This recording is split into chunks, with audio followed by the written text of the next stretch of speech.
warahmatullahi wabarakatuh.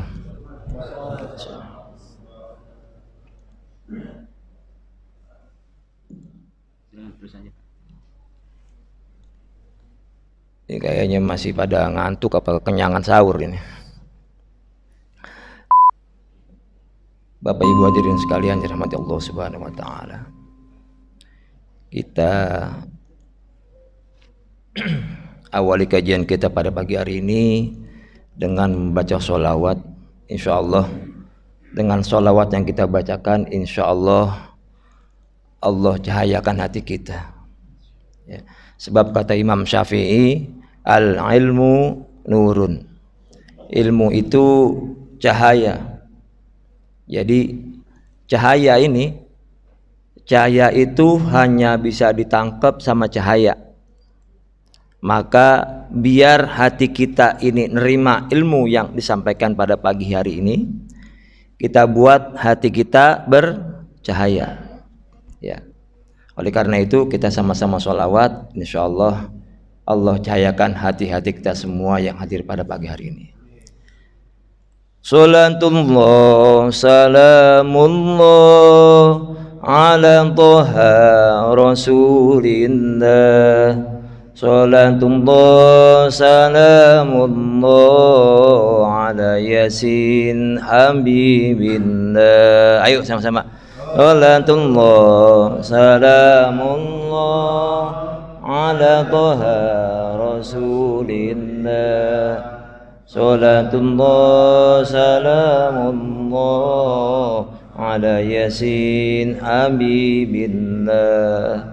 Tawassalna bi bismillah wa bil hadi Rasulillah wa kulli mujahidi lillah bi ahlil badri ya Allah. Salatullah salamullah ala Taha Rasulillah. Salatullah salamullah ala Yasin Habibillah. Al-Fadil Hadratin Nabi Mustafa Muhammad Rasulullah sallallahu alaihi wasallam wa ala alihi wa azwajihi dzurriyyati wal baitihi ajma'in wal anbiya wal mursalin wal awliya wa syalihin wa jami'il musannifin, khususan ila abaina wa ummahatina wa ajdadina wa jaddatina, khususan untuk keluarga kita agar Allah berikan hidayah kepada keluarga kita semua. Allah jadikan keluarga kita orang-orang yang ahli mendirikan salat. Allah jadikan keluarga kita orang-orang yang mencintai sholat. Allah jadikan keluarga kita orang-orang yang mendapatkan syafaat dari sholatnya. Ala hadini wa alikum dan sholihah. Al-Fatihah. A'udzubillahi minasyaitonir rajim. Bismillahirrahmanirrahim. Iya kan. Shiratal ladzina.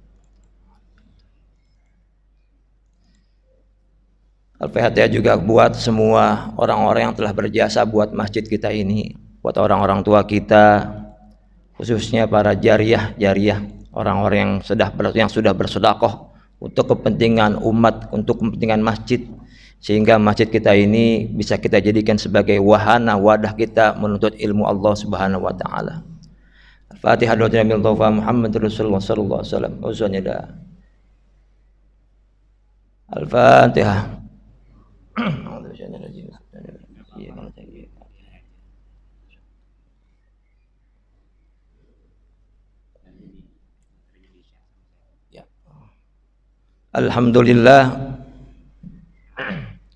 Alhamdulillahilladzi ja'ala syahr ramadhana ala syair syuhur.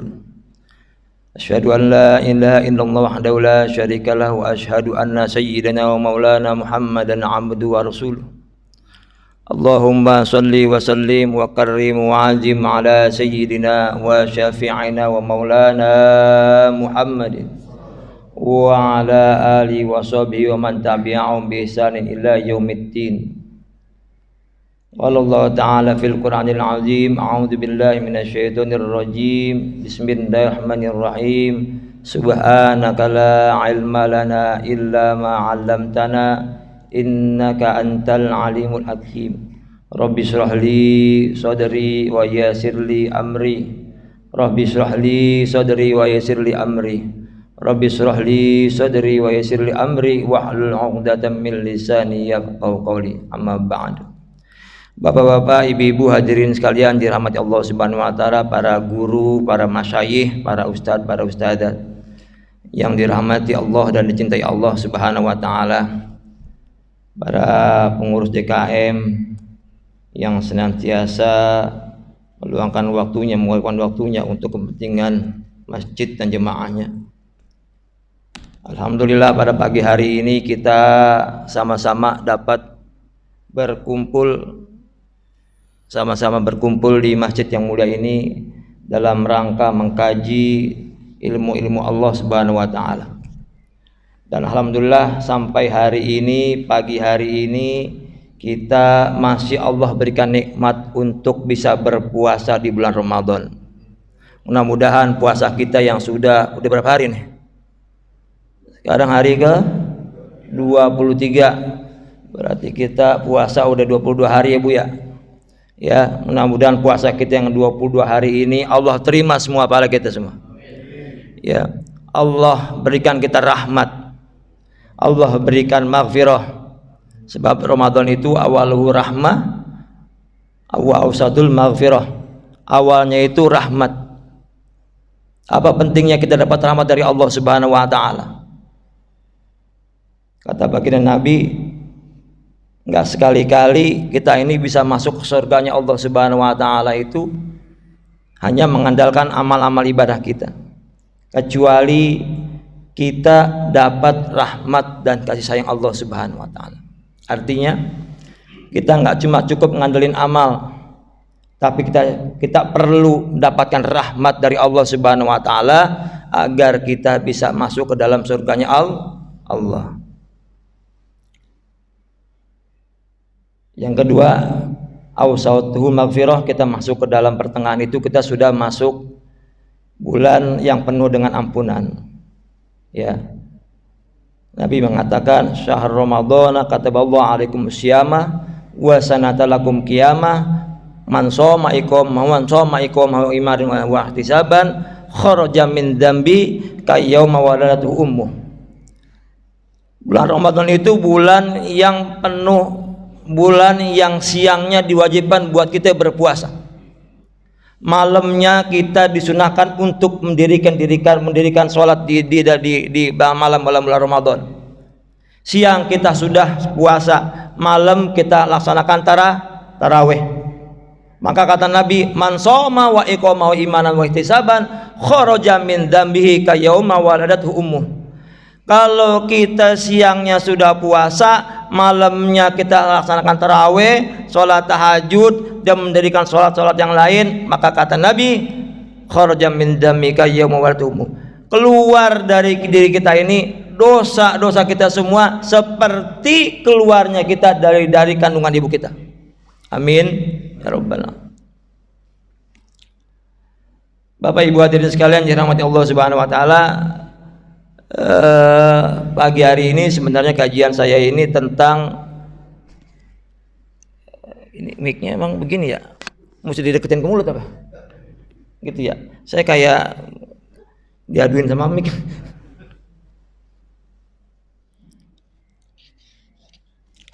Jadi saya buat satu kajian namanya kuantum sholat. Sebenarnya si kajiannya kajian tentang sholat Pak, ya, kajian tentang sholat. Cuman karena zaman sekarang ini kan kita untuk masuk ke kalangan eksekutif muda ini kita harus pakai bahasa yang memang masuk ke dunia mereka, ya. Jadi apa itu maksudnya kuantum sholat? Ini kan begini, kalau di kalangan sekarang ini, kalangan masyarakat sekarang terutama yang eksekutif muda ini kalau kita kasih satu kajian itu harus ada timbal baliknya, harus ada untungnya Pak, gitu. Jadi saya buat kajian kuantum sholat ini maksudnya apa? So bagaimana mereka itu kita mau melaksanakan sholat sehingga kita punya lompatan. Kuantum itu lompatan. Bagaimana kita dapat lompatan penyelesaian masalah-masalah hidup kita. Kita punya masalah hidup apa aja. Punya masalah hidup sama anak, punya masalah dengan di kantor, punya masalah hidup apa bentuknya rezeki, apa bentuknya mungkin pasangan hidup kita agak kurang seret. Maka kunci daripada penyelesaian problem-problem itu adalah sholat. Cuman bagaimana sholat ini mampu mempercepat penyelesaian masalah-masalah kita? Ini ada caranya. Begitu juga mungkin kita punya tujuan hidup. Ada yang mau punya rumah, ada yang kepengen ngawinin anaknya, ada yang mungkin kepengen punya mobil, ada yang kepengen kawin lagi ada. Yang ada Pak ya, yang ada nyari penyakit Pak. Ya. Ini bagaimana mencapai tujuan-tujuan hidup kita ini dengan sholat, tapi sholat sekali kita sholat ini punya lompatan, Allah langsung jawab semua permasalahan hidup kita. Allah langsung wujudkan apa yang menjadi keinginan hidup kita. Ini ada caranya. Cuman caranya rada panjang. Hari ini, pagi ini, insya Allah saya bentar, ini kok tadi mau lompat. Dia bisa Pak? Dah.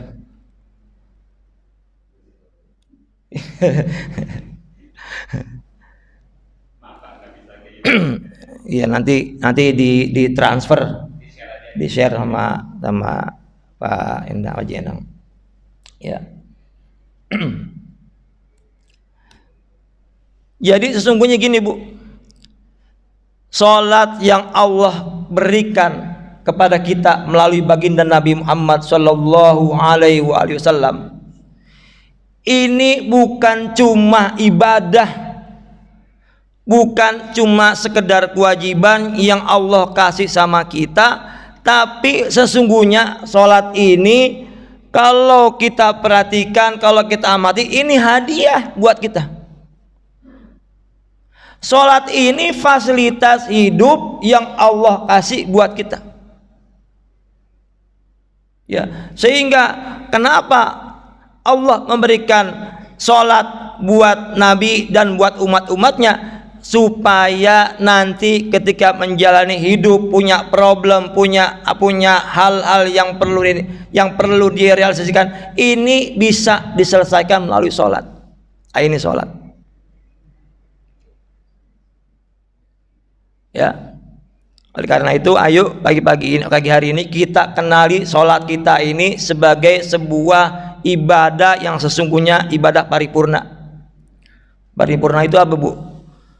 Kalau sekarang ini ibadah paripurna itu ibadah yang paling komplit gitu Pak ya. Ibadah yang paling komplit, yang paling lengkap dah. Ya. Bapak Ibu hadirin sekalian yang dirahmati Allah Subhanahu wa taala. Kalau kita ini mohon maaf suara saya serak-serak basah begini nih. Malam habis iktikaf kurang air kayaknya nih tenggorokan. Kalau gini hari kurang air kan kagak bisa ditelan airnya. Ya. Bapak Ibu hadirin sekalian, kalau kita bicara tentang nikmat-nikmat Allah yang Allah udah kasih sama kita, ya ini sebagai pembukaannya nih. Jadi yang harinya saya sampaikan, insya Allah baru mukadimahnya kuantum sholat, baru depannya doang Pak. Ya, insya Allah biar kita kenalin dulu sholat kita kayak gimana. Ya, kita kenalin dulu sesungguhnya sholat ini dari siapa. Ya, kalau kita bicara tentang nikmat-nikmat Allah, kira-kira ada yang bisa ngitung nggak Pak? Udah berapa banyak nikmat yang Allah kasih sama Allah semua buat kita? Ada yang bisa ngitung? Nggak usah jauh-jauh dah. Ini kemana sih mic-nya? Begini. Saya bisa pakai beginian kan?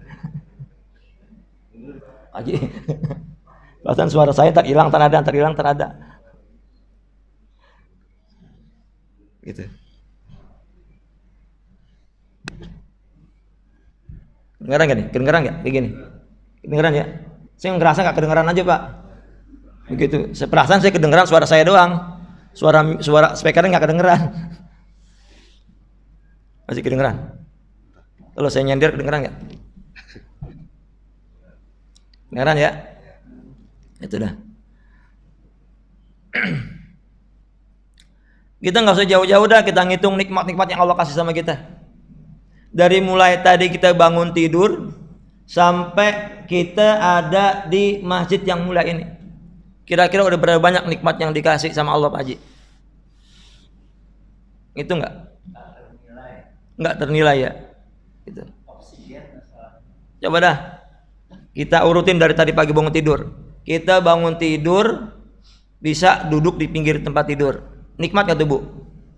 Bu, ini ibu-ibu kenyangan apa ngantuk?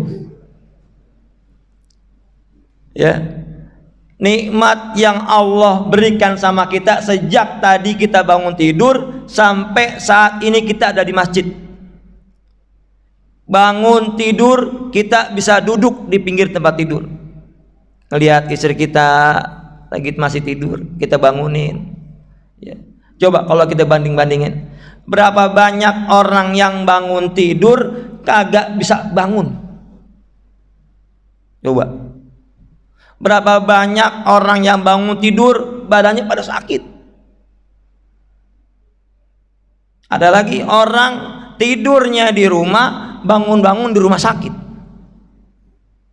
Tuh. Ada lagi yang tidur malamnya tidur, paginya udah nggak bisa bangun lagi. Sehingga nikmat kita sejak tadi bangun tidur saja sampai saat kita ada di sini itu begitu banyak. Bangun tidur, kita duduk di tempat tidur, berangkat ke kamar mandi, kita wudhu, kita mandi, wudhu, kemudian berangkat ke masjid. Begitu banyak nikmat Allah, luar biasa nikmatnya. Belum lagi kalau kita hitung-hitung berapa banyak nikmat yang telah Allah berikan sejak kita dilahirkan oleh ibu kita sampai hari ini.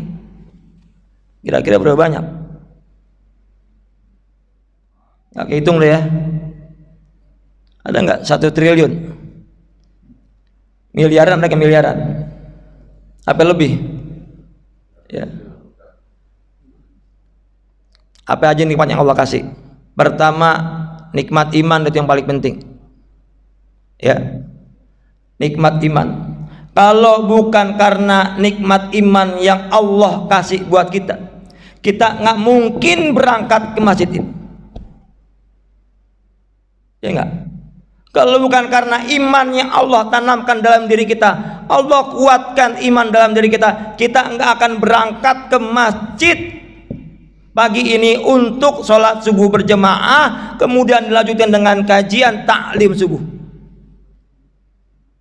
Berapa banyak tetangga-tetangga kita yang masih di rumah, azan subuh berkumandang Allahu Akbar, Allahu Akbar, padahal habis sahur. Habis sahur bukannya nungguin azan, tidur. Akhirnya subuhnya kelewatan.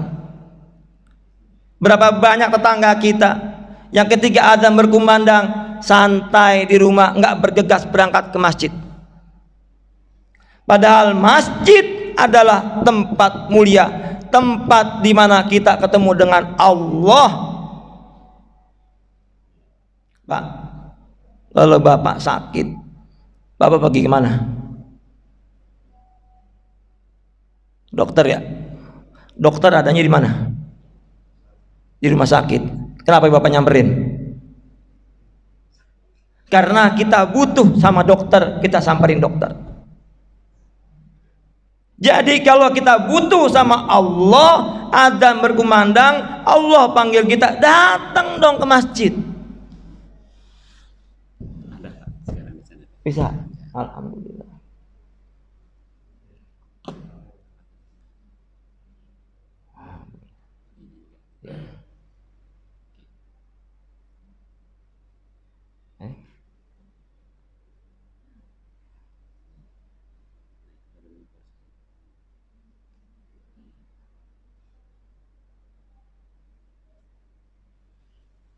Ibu. Ya. Ini baru nikmat iman. Nikmat iman yang Allah kasih sama kita.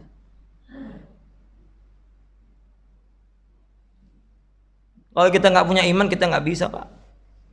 Jangankan sholat, ya, sahur aja ogah. Hari ini berapa banyak orang yang badannya keker, gagah, tapi nggak puasa. Berapa banyak orang yang hidupnya di tempat mewah, kerjanya di tempat nyaman, pakai AC sejuk, tapi dengan alasan berbagai macam apapun nggak mau puasa. Itu nikmat iman. Maka ketika Allah berikan kita nikmat iman, kita bersyukur luar biasa pada Allah Subhanahu wa taala. Belum lagi nikmat-nikmat lainnya, ada nikmat istri, anak, keturunan, ya, nikmat sehat. Alhamdulillah kita sampai hari ini kita sehat. Ya, kalau kita kagak sehat nggak mungkin kita berangkat ke masjid. Ya, alhamdulillah kita dikasih sehat. Dan lain-lainnya dah, nikmatnya itu ada nikmat macam-macam. Ada nikmat ilmu. Ilmu itu nikmat, Pak. Ya, nikmat kehormatan. Allah kasih kita kehormatan, itu nikmat. Ya. Nah, pertanyaan gimana? Nikmat mana lagi yang Allah nggak kasih sama kita? Ada nggak nikmat yang Allah belum pernah kasih sama kita? Ada nggak?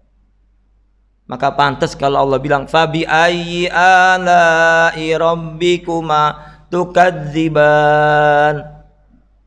Maka nikmat mana lagi yang kau dustakan yang Allah belum pernah kasih?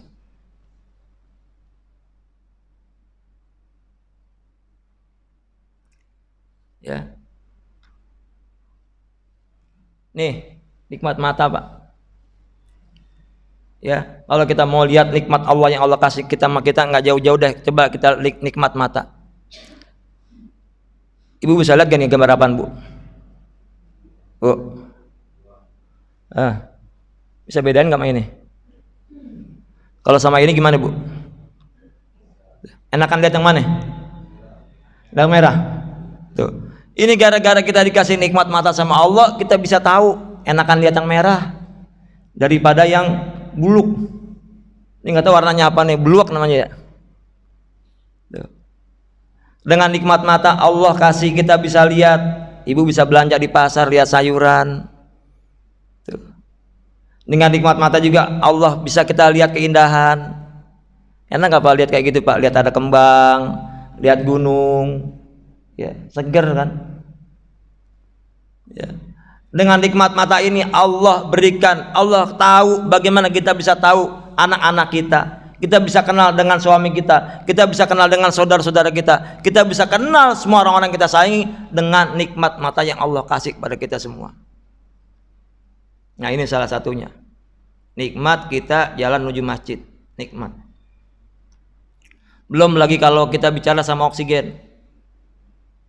Berapa banyak oksigen yang udah kita Allah kasih sama kita? Saya buat perhitungan ini, Pan. Dalam 1 menit rata-rata kita itu ngirup udara itu 7 sampai 8 liter. Kalau dikalkulasi 1 hari itu 11.000 liter. Ya. Kalau 20%-nya aja oksigen itu 2.200 liter oksigen yang kita hirup setiap hari. Seandainya satu liter dihargain 25.000 aja sama Allah. 1 hari itu kira-kira berapa tuh? 5.500.000 per hari. Kalau Allah suruh bayar. Kalau Allah suruh bayar kita untuk oksigen yang kita hirup setiap hari ini itu 5.500.000 per hari, Pak. Kalau dinilai sebulan itu 165 juta. Baru 1 orang doang, Pak. Baru kita doang. Kalau seandainya 1 keluarga ada berapa orang itu? Kalau keluarganya 10 ya 10 dah. Kira-kira kebayar nggak sama uang kontrakan? Nggak sanggup, Pak. Nggak kebayar sama orang kontrakan. Kemudian belum lagi permintaan yang kita minta sama Allah. Berapa banyak udah permintaan yang kita minta sama Allah Subhanahu wa taala. Kita minta istri, Allah kasih istri. Allah minta anak, Allah kasih kita anak. Ya. Dulu waktu kita masih kecil, kita minta dikasih pinter, Allah kasih kita pinter. Mau kerja, Allah minta, kita minta sama Allah, minta dikasih kerjaan, ya Allah kasih aku kerjaan yang bagus, yang baik, Allah. Allah kasih, Pak. Ya. Allah kasih harta buat kita. Bahkan yang enggak kita minta saja Allah kasih buat kita. Tadi oksigen, kita nggak pernah minta, Pak, Allah kasih. Ya.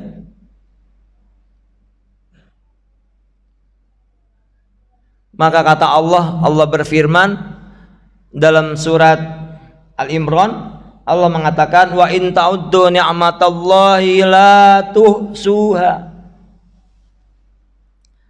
Kalau seandainya engkau ingin menghitung-hitung nikmatku, kata Allah, nggak sanggup. Nggak sanggup kita ngitung nikmat-nikmatnya Allah. Begitu banyak nikmat Allah yang Allah kasih sama kita. Dari sekian banyak nikmat Allah yang Allah kasih sama kita, dari sekian banyak nikmat Allah yang Allah kasih sama kita, dari permintaan-permintaan yang Allah berikan pada kita, yang kita minta sama Allah, ya Allah berikan aku ini, itu dan sebagainya, Allah kasih, Allah realisasikan, Allah berikan kepada kita. Allah cuma minta dua sama kita. Apa kata Allah dalam surat Al-Kautsar? A'udzu billahi minasyaitonir rajim. Bismillahirrahmanirrahim. Inna a'tainakal kautsar. Kata Allah, aku telah begitu banyak memberikan nikmat-nikmat kepada kalian. Engkau minta rumah, aku kasih rumah. Engkau minta istri, aku kasih istri. Engkau minta anak, aku kasih anak. Aku berikan oksigen buat kamu. Aku berikan penglihatan, penciuman, dan sebagainya kepada kalian semua. Begitu banyak yang aku berikan nikmat pada kalian. Aku cuma minta dua. Fasolli li rabbika wanhar. Allah cuma minta dua dari kita, sholat, Pak. Coba bayangin. Dari triliunan nikmat yang Allah kasih sama kita, dari ribuan permintaan yang Allah realisasikan pada kita, Allah cuma minta dua. Allah cuma minta sholat.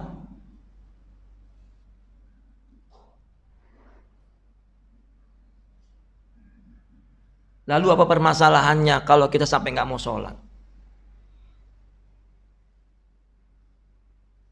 Kenapa kita masih belum mau sholat? Kenapa keluarga kita masih banyak yang belum mau sholat? Padahal Allah nggak pernah hitung-hitungan. Ya, Allah cuma minta sholat. Yang kedua, Allah minta berkurban. Apa maksudnya berkurban? Dalam tafsir ada ulama yang berpendapat kurban itu dinyatakan adalah kurban ketika hari raya Idul Adha. Potong kambing, ya, kurban. Tapi di tafsir di kalangan ulama lain mengatakan kurban itu kurbankan waktumu untuk ibadah kepada Allah Subhanahu wa taala.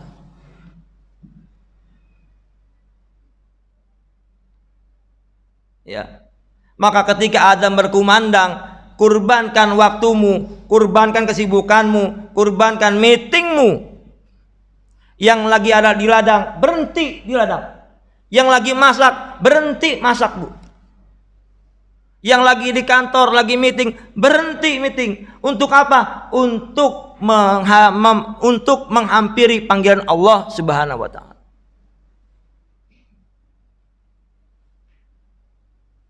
Iya. Ya. Nah ini. Jadi kalau udah azan berkumandang, tinggalin semua kegiatan. Ya. Nanti kita lihat bawahnya lagi.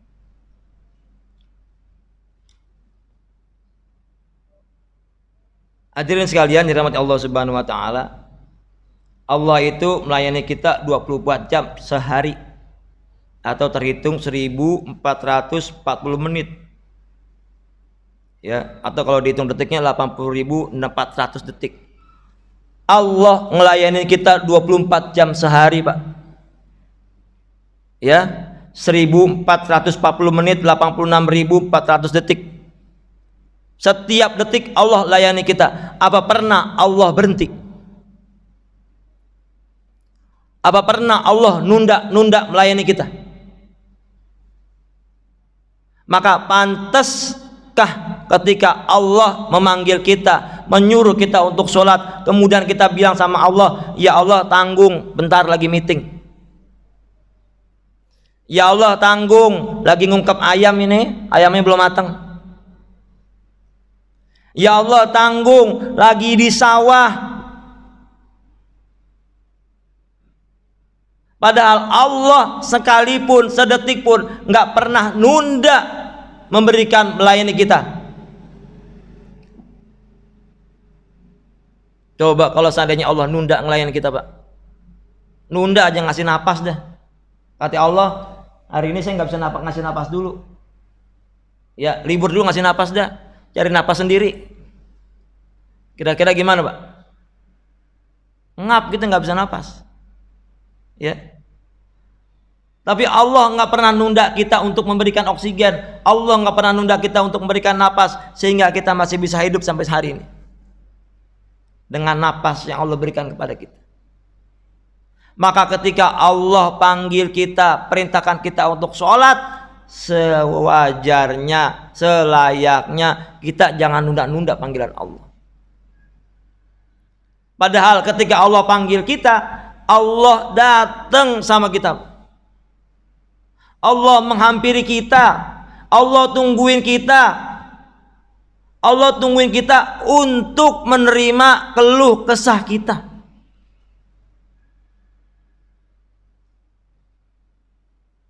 Ketika kita masuk waktu sholat, Allah nungguin kita, Bu. Allah nungguin kita untuk tahu, hambaku, kamu punya masalah apa hari ini? Sini laporan pada, kasih tahu masalahnya apa.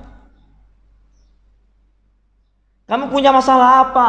Masalah sama anak, masalah sama istri, masalah di kantor, masalah di rumah, masalah yang seperti apa? Kamu susah hari ini, kamu lagi susah rezeki kamu lagi kesulitan uang, sini lapor sama aku. Maka dalam Al-Quran Allah berfirman, ya ayyuhalladzina amanu ista'inu bisabri wassalah. Hai orang-orang yang beriman, kata Allah, hamba-hambaku yang beriman, sini, kata Allah, sini minta tolong sama aku, minta tolong sama aku dengan sabar dan sholat. Ini kan permasalahannya, Allah udah datang sama kita, Pak. Allah datang menghampiri kita, nungguin. Allah nungguin kita untuk menerima semua keluh kesah kita. Tapi kok seolah-olah kita angkuh sama Allah. Kita nggak mau datang sama Allah. Kita nunda-nunda waktu kita. Entar nanggung. Entar jam 2 aja sholat lohornya. Entar sholat subuhnya jam 5:30 aja. Tuh. Bahkan ada yang nggak sama sekali datang dan nggak mau ngerjain sholat. Sehebat apa kita hidup di dunia ini tanpa Allah?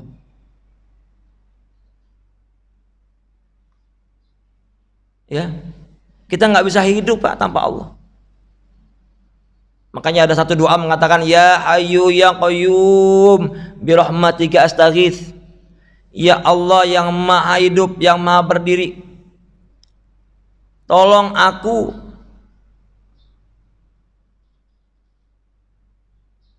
Wala takilna anfusana qurrata ainin wala ya Hayyu ya Qayyum birahmatika astaghits wa min adzabi astaghits asrina sannakulla wala takilna anfusana. Ya Allah yang maha menguasai, yang maha berdiri, aku mohon pertolonganmu ya Allah, jangan engkau aku tinggalkan sendirian, katanya. Nggak bisa kita hidup tanpa Allah, Pak. Permasalahan-permasalahan hidup kita yang kita sudah bereskan itu bukan karena kita, Pak. Kita bisa punya rumah mewah, punya rumah bagus, punya anak, punya istri, bukan karena aku. Kalau Allah nggak bantu kita bisa mendapatkan rumah, kalau Allah nggak bantu kita bisa membereskan permasalahan hidup kita, kalau kita nggak bantu kita butuh dapat kerjaan, nggak bisa kita, Pak.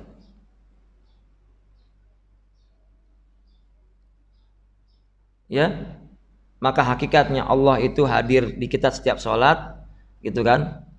Maka datanglah. Oleh karena itu besok-besok kalau udah mulai bunyi adzan, yang lagi meeting tinggalin sebentar dah. Yang lagi sibuk apapun tinggalin sebentar. Nggak pantas kita rasa-rasanya Allah udah nungguin kita terus kita cuek. Kalau kira-kira kita ke dokter, dokternya udah datang, kita dipanggil-panggil kagak datang-datang, kira-kira dokternya kayak gimana, Pak?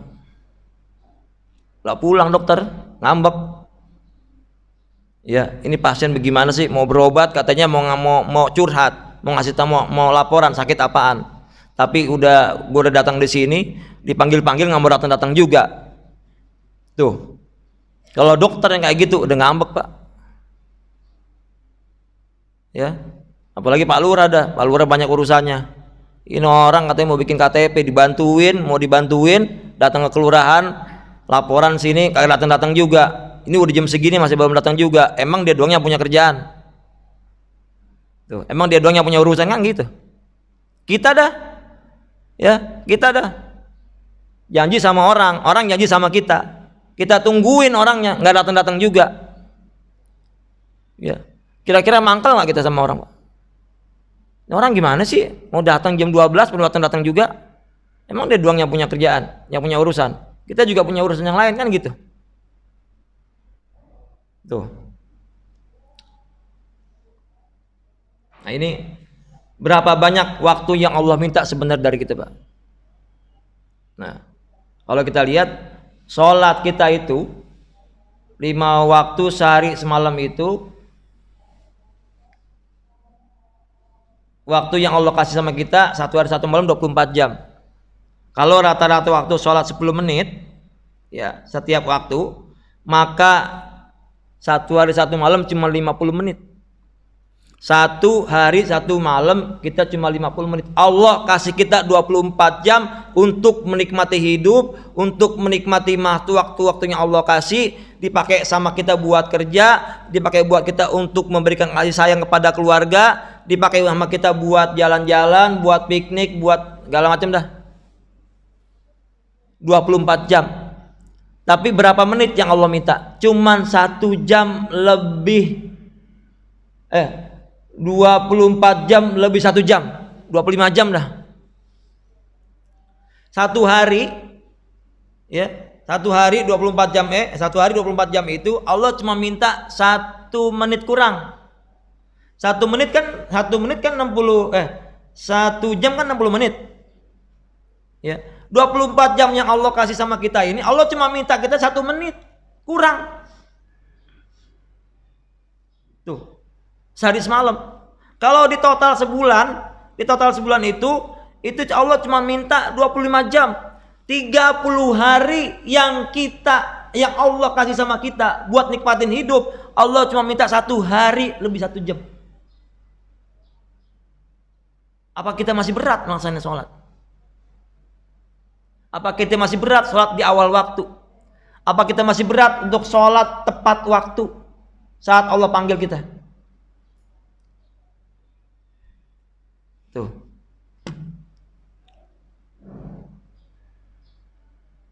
Nah ini. Hadirin sekalian dirahmati Allah Subhanahu wa taala. Sesungguhnya sholat yang kita kerjakan ini adalah ibadah termulia.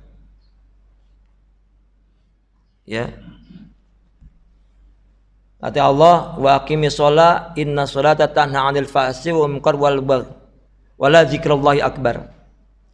Ya.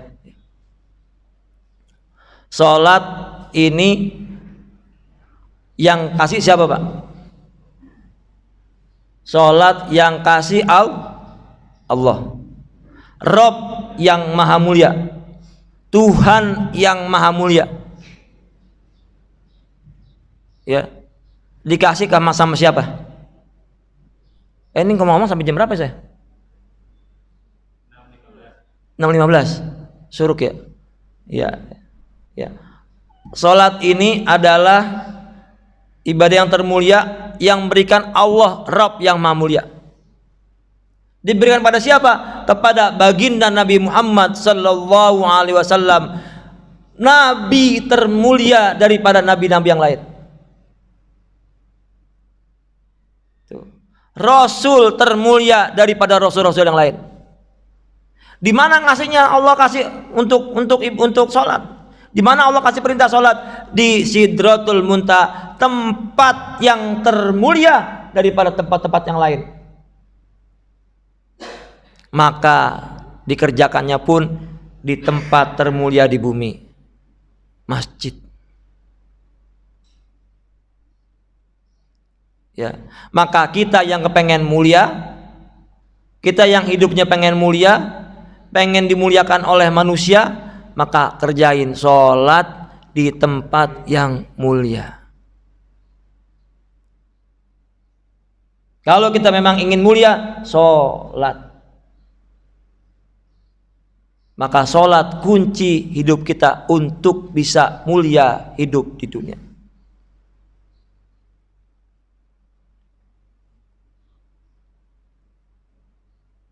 Nah, ini udah tadi. Nah, ini. Kemudian sholat yang kita kerjakan sehari-hari ini, Pak, sesungguhnya adalah ibadah paling komplit, ibadah paling lengkap. Ya, sholat yang kita kerjakan ini sebenarnya mewakili gerakan semua ibadah malaikat. Kalau malaikat itu ibadahnya ada yang cuma sujud aja, Pak. Bertahun-tahun itu dia kerjaan cuma sujud doang.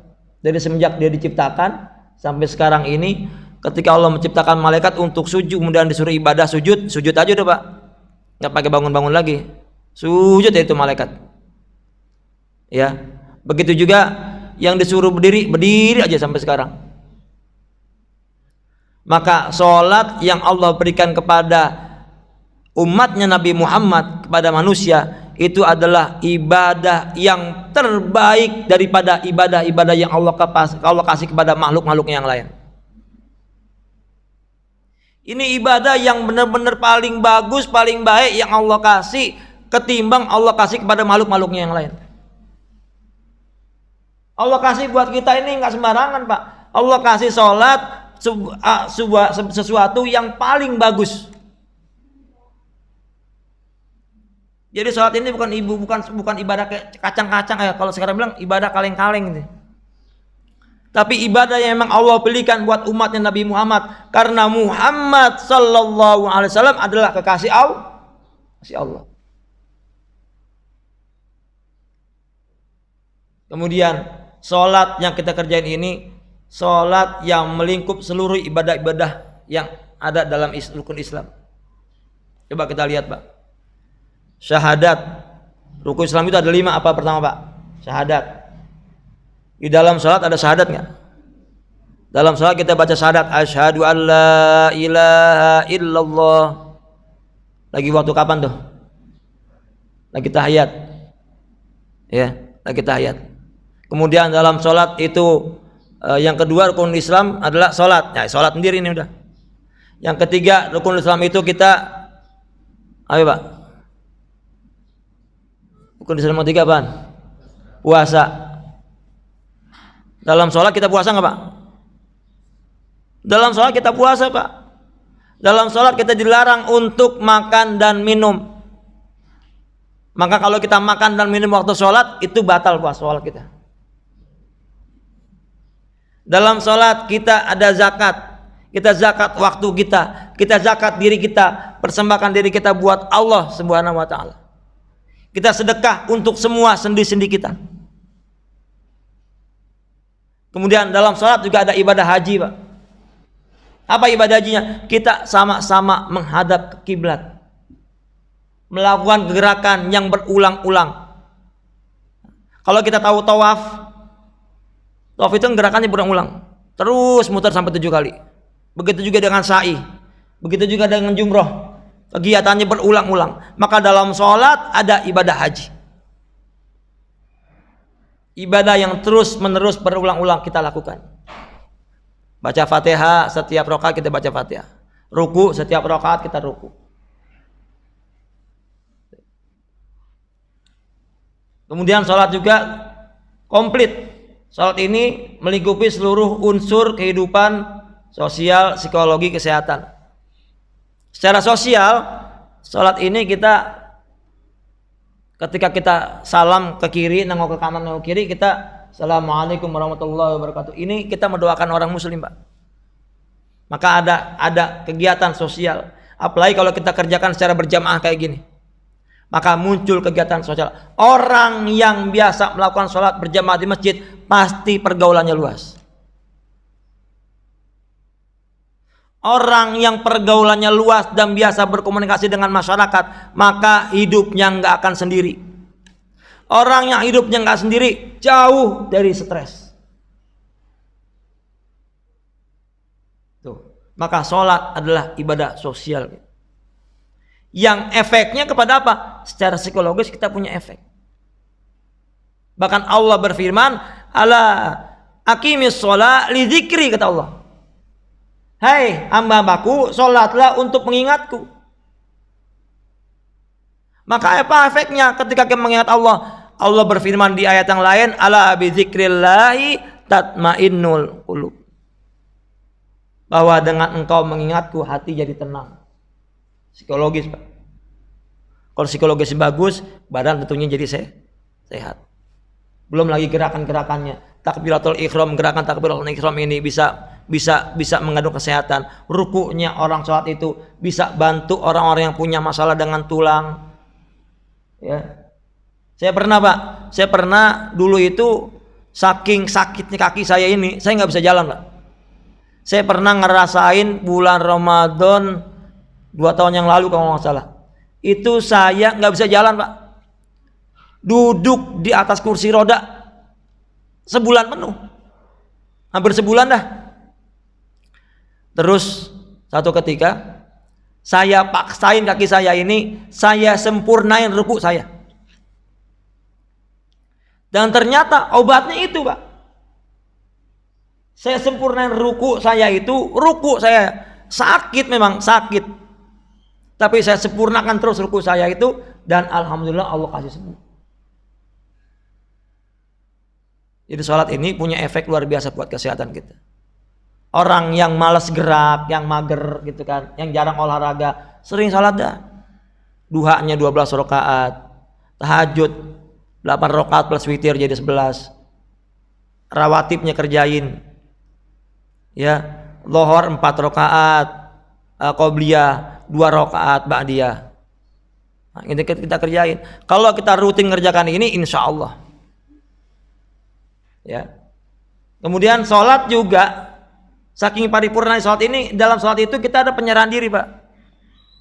Apa kita baca dalam sholat itu? Inna sholati wa nusuki wa mahyaya wa mamati lillahi rabbil alamin. Kita menyerahkan diri kita kepada Allah Subhanahu wa taala. Pasrah. Ada permohonan, ada penghambaan, ada pemujaan, ada pernyataan. Kita menyatakan diri kita sebagai orang Islam. Asyhadu an la ilaha illallah wa asyhadu anna Muhammadar Rasulullah. Tuh. Salat ini ibadah yang paling komplit. Cuma pertanyaan gini, Pak. Ini dikit lagi tuh waktunya. 2 menit lagi. Keburu dah. Ya. Pertanyaannya begini, Bu, ada pertanyaan.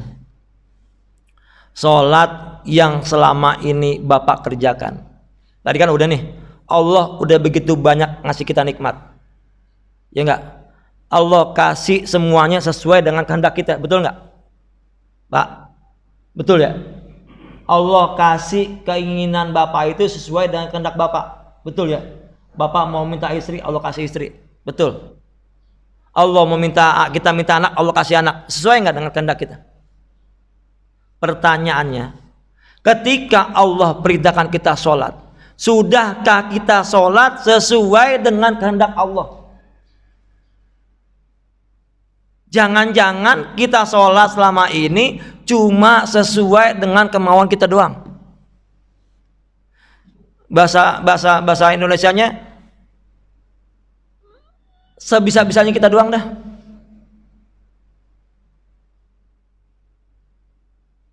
Bapak merasa nggak, ibu merasa nggak bahwa sholat yang selama ini kita lakukan apakah sudah sesuai dengan kehendak Allah atau jangan mau-maunya kita doang? Jangan-jangan kita sholat selama ini cuma setahu-tahunya kita doang, dikasih tahu ruku cuma ruku gitu doang, tapi kita tidak bisa memahami apa yang dihadirkan dalam sholat itu. Bapak sholat, memang betul sholat, tapi pernah nggak Bapak sholat menghadirkan Allah? Sholat ini kan kita komunikasi dengan Allah, sarana kita berkomunikasi dengan Allah. Ketika memang kita sholat, harusnya ada Allahnya dong. Kalau kita kepengen bicara sama lurah, hadirkan lurahnya dong, baru kita bisa ngobrol gitu kan Pak, dua arah. Sekarang kita sholat, tapi kita nggak pernah menghadirkan Allah di dalam sholat kita. Kita ngobrol sama siapa ya?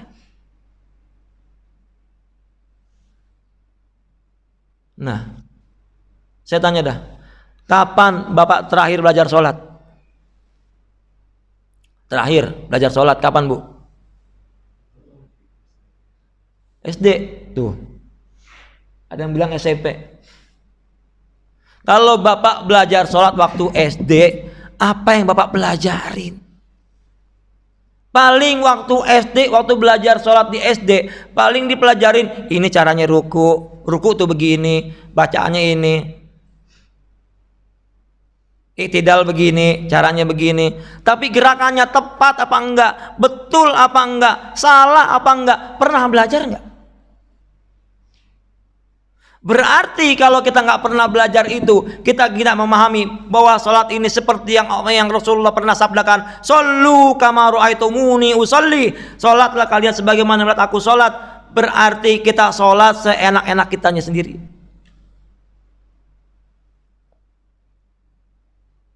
Nah, terus gimana coba? Kita kepengen hidup kita ini gampang, kita pengen hidup kita mudah, masalah beres, tapi kita sendiri nggak mau serius sama Allah. Habis ya? Iya dah. Ini terus terang mohon maaf saya rada ribet ternyata pakai ginian, pakai fokus gitu.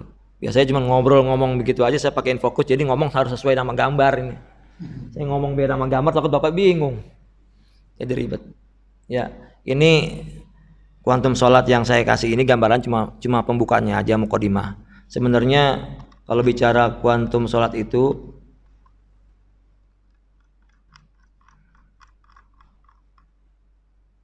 ini Pak nih, sebenarnya kuantum sholat ini bagaimana kita bisa lompat percepatan pencapaian itu dalam mencapai tujuan hidup, menyelesaikan masalah problem. Kemudian sebenarnya ini Pak, ketika belajar kuantum sholat ini saya ajarkan ke instansi juga, ke perusahaan gitu kan, bahwa sholat ini punya power luar biasa untuk menjadikan karyawannya ini orang-orang yang memang punya daya kerja yang maksimal pakai sholat Pak. Kemudian juga buat terapi anak yang memang agak kurang ini, saya lagi coba ini, saya masih mencari testimoni bagaimana anak itu bisa yang agak kurang ini dengan sholat itu bisa memperbaiki kekurangannya itu. Bukan normal ya, kalau normal sih enggak Bu, kalau normal enggak, tapi paling enggak 70% bisa lebih bagus. Ternyata dari sholat Pak bisa gitu. Sebab tadi itu Allah, sholat ini jaminannya dari Allah ya. Orang yang sholatnya betul, orang yang sholatnya benar, ketika komunikasi sama Allahnya benar, maka apa sih yang Allah nggak kasih? Tapi ngomongnya yang benar, kan gitu bahasanya. Kita ketemu sama Allah, ngomongnya yang benar. Nah ini macam-macam, ada alano, ada rahasia-rahasia sholat, ada bagaimana keajaiban sholat, bagaimana kita menganalogikan sholat, bagaimana kita lihat anatomi sholat. Sholat itu ada anatominya Pak, ada gerbang-gerbangnya. Ya, sehingga kita nanti akan tahu bagaimana kita secara awami itu sholat itu khusyuk dan khudu. Gitu. Nah ini ada lagi, ini fikih praktis. Sebenarnya ada fikih praktis sholat 4 mazhab. Jadi prakteknya langsung tentang sholat yang tentang praktek sholatnya aja, nggak yang macam-macam. Rukun-rukunnya saya nggak bahas. Tapi bagaimana saya melihat ini takbiratul ihram ini, ada yang mengatakan angkat tangan. Bagaimana sama orang yang nggak angkat tangan? Boleh nggak angkat tangan? Nah ini ada penjelasannya di sini. Jadi kita nggak saling ribut, nggak rame. Itu orang sholat nggak pakai kunut, sholat apaan? Yang ini pakai kunut. Yang ini sholat takbiratul ihram pakai angkat tangan, yang itu angkat tangannya, itu nggak angkat tangan. Ada yang angkat tangannya begini, ada angkatnya begini, ada angkatnya begini. Nah gitu. Itu sebenarnya ada semua. Ya, fikih menjelaskan semuanya. Sehingga kita nggak usah banyak komen sama yang lain-lain. Semua ada. Gitu. Ya, semua mazhab menjelaskan tentang masalah sholat dan berbeda-beda. Gitu. Baik, mudah-mudahan mukadimah ini menjadi manfaat. Mohon maaf kalau memang agak kurang berkenan, agak ribet penjelasannya karena saya nggak biasa pakai ginian tadinya nih. Biasanya saya ngomong aja langsung udah. Paling cuma buka laptop kayak gini, nggak pakai barangin sampai di sini. Saya lagi coba jajalin pakai begini biar keluar dari sini. Maksud saya pengen biar paham gitu. Kalau di perusahaan kenapa ngomong enak? Itu kita ketika bicara di masjid agak ribet juga ternyata. Gitu. Ya, baik Bapak Ibu hadirin sekalian, mudah-mudahan mari kita sama-sama baca Fatihah pada Allah Subhanahu wa taala. Mudah-mudahan kita minta sama Allah Subhanahu wa taala, Allah berikan pemahaman kita tentang sholat kita. Ya, sekali lagi ini ada forum tanya jawab nggak? Nggak perlu. Oh gitu ya. Ya, mohon maaf ini. Ya, nanti kalau mau nanya silakanlah, bisa pakai WA dan sebagainya. Ya, kita baca Fatihah. Mudah-mudahan sekali lagi kita mohon pada Allah Subhanahu wa taala, bukan cuma diri kita yang ahli salat, tapi kita minta juga anak-anak semua keturunan kita orang-orang yang ahli salat. Sebab kita punya tanggung jawab buat anak keturunan kita untuk menjadi orang-orang yang ngerti masalah salat. Ya, jangan sampai kita udah masuk surga dipanggil sama Allah gara-gara anak kita, istri kita, keturunan kita enggak ngerti salat. Ya. Ala hadini wa alikuddin sholih hadani multafa Muhammad Rasulullah sallallahu alaihi wasallam. Kena menjadi Muhammad sallallahu alaihi wasallam. Al-Fatihah. A'udzu billahi minasyaitonir rajim. Bismillahirrahmanirrahim. Alhamdulillahirabbil alamin. Ar-Rahmanir Rahim. Maliki yaumiddin. Iyyaka na'budu wa iyyaka nasta'in. Ihdinas siratal mustaqim. Siratal ladzina an'amta 'alaihim ghairil maghdubi 'alaihim waladdallin. Amin. Wa'fana karim ya arhamar rahimin irhamna ya arhamna. Allahumma bihaqqil Fatihah wa bi mujatil Fatihah wa bi karamatil Fatihah wa bi sirril Fatihah wa min azati min suratil Fatihah. Iftah lana abwaab rizqi wal khair wa aftah lana abwaab barakah wa aftah abwaab ni'mah wa aftah abwaab quwwah wa aftah lana abwaab maghfirah wa aftah lana abwaab taubah wa aftah lana abwaab shifa wa aftah abwaab ghina wa aftah abwaab rizqi wal khair waj'alna min ahlil ilmi wal amal khair innaka ala kulli syai'in qadir ya farjirham ya kashifal gham ya man abdi yarham wa akhiru da'wana alhamdulillahi rabbil alamin. Sekali lagi kurang lebihnya mohon maaf. Wallahu a'lam bishawab. Wassalamualaikum warahmatullahi wabarakatuh.